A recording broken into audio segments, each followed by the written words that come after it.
Bienvenidos, bienvenidas a este que es su programa La Voz de la Verdad, un programa de la Iglesia Israelita del Nuevo Pacto. Está con nosotros una vez más nuestro hermano Álvaro, a quien doy la bienvenida, deseando que la paz del Señor sea con usted. Muchas gracias, hermano Jonathan. Gracias por la invitación, es un gusto poder compartir una vez más la palabra de Dios. Gracias a ustedes que nos ven, que nos escuchan desde sus casas, y de seguro vamos a poder compartir un trozo de la palabra que nos va a ser de beneficio y de bendición espiritual. Sin duda, así lo será. Hermano Álvaro, en nuestro video anterior, en el cual conversamos sobre las características de la Iglesia de Dios, usted nos mencionó que la Iglesia ha estado desde el principio, señalando que se divide en 3 periodos. Así es, hermano Jonathan, establecimos que la Iglesia de Dios ha estado presente desde el principio, dividiéndose en 3 periodos o etapas, las cuales podemos mencionar de la siguiente forma. La primera es la congregación de los primogénitos, la segunda es la congregación del desierto y la tercera es la congregación del Nuevo Pacto. ¿Por qué reciben estos nombres y cuáles son sus diferencias? Es lo que estudiaremos hoy a través de la palabra de Dios, y queremos comprender de manera especial en este programa acerca del primer periodo de la Iglesia llamado la congregación de los primogénitos. Hermano Álvaro, ¿de qué hablamos cuando nos referimos a la congregación de los primogénitos? Hermano Jonathan, en la Sagrada Escritura, en el libro de Hebreos capítulo 12, versículo 23, se habla acerca de la congregación de los primogénitos, los que están inscritos en el libro de los cielos, refiriéndose a nuestros primeros hermanos. Recordemos que Dios creó al hombre de una manera especial, para que fuese su familia, su descendencia aquí en la tierra. Así lo menciona el libro de Malaquías capítulo 2, versículo 15. Pero el hombre se alejó de él al desobedecer la orden que les prohibía de comer del árbol de la ciencia del bien y del mal. Al caer el hombre en pecado es expulsado de la presencia de Dios. Sin embargo, vemos más tarde que tanto Caín como Abel buscaron agradar a Dios, llevándole ofrendas. Y al ver Caín que recibía con agrado la ofrenda de su hermano y no así la suya, decide quitarle la vida a Abel. Sin embargo, Dios le da un nuevo descendiente a Adán, que recibe su nombre como Set. Este es un personaje clave en la historia de la humanidad, porque de él desciende el primer hombre en invocar el nombre de Dios. La palabra hebrea para invocar es kará, y dentro de sus acepciones encontramos como pregonar y predicar. Esto quiere decir que con Enoc los hombres comenzaron a llevar a predicar o pregonar el nombre de Dios. Y es de este linaje de donde provienen todos aquellos grandes hombres que marcaron una diferencia en relación al resto de la humanidad, representada en el linaje de Caín, quienes decidieron vivir sin considerar a Dios. El capítulo 5 de Génesis nos señala la descendencia de Adán a través de Set. En esta genealogía encontramos personajes destacados como Enoc, de quien señala la palabra que caminó con Dios y que Dios se lo llevó. Matusalén, que fue el hombre más longevo de la historia de la humanidad, y también Noé, muy conocido por la historia del arca. Sí. Notemos que Noé fue el único que encontró gracia ante los ojos de Jehová, como nos señala la palabra en Génesis capítulo 6, versículo 8. Esto en una sociedad que estaba muy corrompida. Así es. Sin duda alguna, estos son algunos de nuestros hermanos que fueron parte de la congregación de los primogénitos. Entre ellos también encontramos a Abraham, Isaac y Jacob, los patriarcas del pueblo de Israel. Ya hemos visto quiénes fueron parte de la congregación o la iglesia de los primogénitos. Pero, ¿cuáles son las características, hermano Álvaro, de este periodo? ¿Cuáles son las diferencias con los otros periodos de la iglesia? Bueno, es necesario mencionar que hay similitudes importantes con las otras 2 etapas de la Iglesia, como así también diferencias, las que se harán claramente notorias a medida que avancemos en este tema. En la congregación de los primogénitos existía un claro conocimiento de la voluntad de Dios, voluntad que se transmitió de padres a hijos. Tengamos presente que Matusalén conoció a Noé y es perfectamente posible que le haya transmitido lo que a la vez recibió de sus padres y también directamente de Dios. Y esta es una de las principales características. En este periodo, Dios habla directamente con sus escogidos, como lo fue principalmente en el caso de Noé y Abraham, a quienes le entregó órdenes precisas de lo que él deseaba de ellos, pero también vemos que ellos tenían un conocimiento amplio de lo que Dios determinaba como bueno o malo.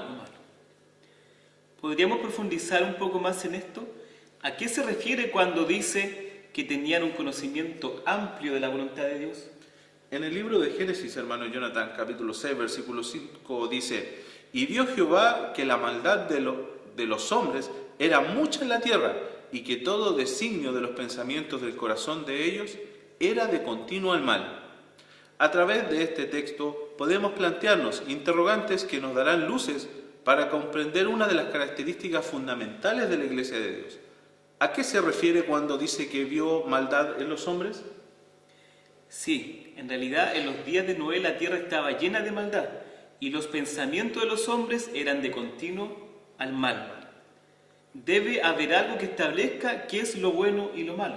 Exacto, hermano Jonathan. Y es solamente nuestro Creador quien tiene esa facultad de determinar el bien y el mal, y nos da a conocer esto a través de su ley.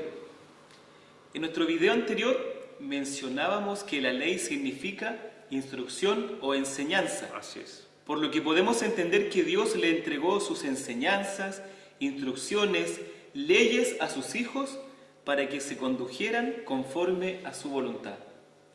Es por esto que los versículos 8 y 9 del capítulo 6 de Génesis dicen: «Pero Noé halló gracia ante los ojos de Jehová. Estas son las generaciones de Noé. Noé, varón justo, era perfecto en sus generaciones. Con Dios caminó Noé». La palabra de Dios que se refiere a Noé como un varón justo, perfecto, y esto es porque vivió conforme a la voluntad de nuestro Padre, conforme a sus instrucciones, a su enseñanza, conforme a su ley. Y esta precisamente es una de las características o fundamentos de la Iglesia de Dios, obedecer la ley del Creador. Amén.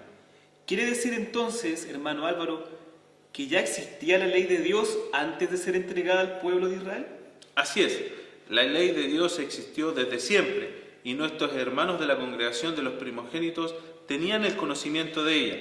Este conocimiento de la voluntad de Dios lo podemos ver en situaciones registradas en el libro de Génesis, capítulo 7, versículo 1 y 2. Dios le ordena a Noé entrar al arca 7 parejas de animales limpios y una pareja de animales impuros. ¿Cómo sabía Noé cuáles eran los animales limpios e impuros? Sin duda, Noé había recibido este conocimiento que le permitió saber sin ninguna dificultad cuáles eran los animales que Dios consideraba limpios y cuáles consideraba impuros. Así es, hermano. Esto demuestra claramente que Noé sabía que había una clase para Dios de animales limpios y animales inmundos. O sea que la ley estaba en su conocimiento antes que Israel fuera fundado como nación. Así es. Y es más, hermano Álvaro, si regresamos más atrás en el tiempo, en la historia de Caín y Abel, encontramos que cuando Caín le quita la vida a su hermano, sabía que había cometido un pecado, sabía que había infringido la ley de Dios. Podemos agregar a lo que usted menciona que el mismo Dios le había advertido de lo que estaba pasando, que estaba mal. Veamos Génesis capítulo 4, versículos 6 y 7. Dice así la palabra: Entonces Jehová dijo a Caín: ¿por qué te has ensañado y por qué ha decaído tu semblante? Si bien hicieres, no serás enaltecido, y si no hicieres bien, el pecado está a la puerta. Con todo esto, a ti será su deseo, y tú te enseñorearás de él.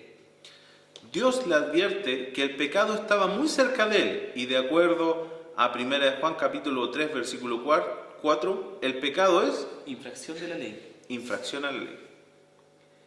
Hay más ejemplos, hermano Álvaro, de que la ley existía antes de que fuese entregada a Israel. Sí, hay más ejemplos, y más de uno. Veamos algunos que usted bien recordará. Génesis capítulo 12, versículo 7 dice que Faraón tenía conocimiento de la prohibición del adulterio. Recuerdo esa situación. Abraham dice que Sara, su esposa, era su hermana. Y Faraón le dice, casi me haces pecar. Como usted dice, entonces nos damos cuenta con esto que ya la ley estaba en conocimiento. Faraón sabía lo que era el adulterio. Tenemos otro ejemplo también en el libro de Génesis, capítulo 14, versículo 20, acerca del diezmo. Abraham entrega los diezmos a Melquisedec. Así es, recuerdo que esto fue después de haber derrotado a quienes habían capturado a su sobrino Lot. Tenemos otro ejemplo también en el libro de Génesis, capítulo 2, versículos 2 y 3, que establece el descanso semanal llamado sábado. Qué importante. Podemos entonces entender que el sábado no es solo para Israel o para los judíos, sino que viene del principio de la creación del mismo hombre. Así es importante hacer esta línea de tiempo imaginaria en donde podemos nosotros dimensionar que la congregación de los primogénitos viene desde el principio con la misma enseñanza, con la misma instrucción, con la misma ley y cumpliéndola a cabalidad, porque vemos que en la creación Dios designó el día sábado como su día y luego de eso pasaron muchísimos y muchísimos años para establecer a Israel como nación y entregar los mandamientos que están escritos. Y para concluir con esta idea podemos resumir que en la persona de Abraham, que Dios lo consideró como su amigo, Dios habla al respecto y lo menciona en el libro de Génesis capítulo 26 versículo 5, dice: por cuanto oyó Abraham mi voz y guardó mis preceptos, mis mandamientos, mis estatutos y mis leyes. Así es. Queda claro que existía un conocimiento de la ley. Así es. Y que nuestros hermanos de la congregación de los primogénitos vivían conforme a ella. Usted mencionó en nuestro programa anterior, en el estudio que hacíamos sobre las características de la iglesia de Dios, mencionó que ellos guardaban sus mandamientos, pero también es una característica importante de la iglesia de Dios tener la fe en nuestro Señor Jesucristo. Hermano Álvaro, en el primer periodo de la iglesia, que sabemos que fue la congregación de los primogénitos, ¿cómo se manifiesta la fe? Es importante considerar que en el Nuevo Testamento, en el capítulo que más se habla de la fe, es Hebreos 11. Encontramos que se hace referencia a dos de nuestros hermanos de la congregación de los primogénitos, ¿verdad? Como ejemplos de hombres que vivieron por fe. En el caso de Noé, fue advertido por Dios de cosas que aún no se veían, que con temor construyó el arca para salvarse junto a su familia, y en el caso de Abraham, dejó su tierra y salió por fe sin saber a dónde iba. Claramente nos damos cuenta de que tanto Noé como Abraham vivían motivados por la fe, y por esa fe es que ellos obedecían la ley del Creador. Pero, hermano Álvaro, ¿estaba en ellos el concepto como hoy lo tenemos nosotros acerca de nuestro Señor Jesús? Primero hay que comprender que Dios entrega sus verdades de manera progresiva. Esto quiere decir que ellos no conocieron a Jesús como lo conocemos hoy nosotros. Sin embargo, en nuestros primeros hermanos sí estaba la noción que vendría un Salvador, un Redentor. ¿Cómo podemos afirmar esto? Cuando Dios expulsa al hombre del huerto, hace también una promesa. Castigó a la tierra, haciéndola producir cardo y espinos. Al hombre le dice que debe ganarse el pan, ¿cierto?, con el sudor de su frente, y a la mujer que iba a multiplicar sus dolores. Pero también condena a la serpiente, que representaba a Satanás. Dios mismo profetizó la lucha entre Satanás y Jesucristo, determinando con anticipación que Jesús es quien iba a vencer en esta lucha, hiriendo a Satanás en la cabeza. De este modo, vemos que desde el principio nuestros hermanos de la congregación de los primogénitos tenían conocimiento de un Redentor. Así es. Concluyendo, podemos determinar que, como hemos estudiado a través de la palabra, en la congregación de los primogénitos estaban presentes las características de la iglesia de Dios. Guardaban la ley por fe, y como característica especial de este periodo de la iglesia, ellos recibían la ley o la instrucción de Dios de forma directa, sin aún estar escrita. Así es. Hermano Jonathan, ha sido un gusto volver a compartir con ustedes la palabra de Dios. Muchas gracias por este momento de participación. Agradecemos a quienes han estado siguiendo estas enseñanzas. ya sea a través de YouTube, Facebook, y dejamos la invitación extendida para un próximo programa, donde hablaremos del segundo periodo de la Iglesia, que es la congregación del desierto. Hermano Álvaro, ha sido un gusto. Que la paz de Dios esté con todos vosotros. Amén.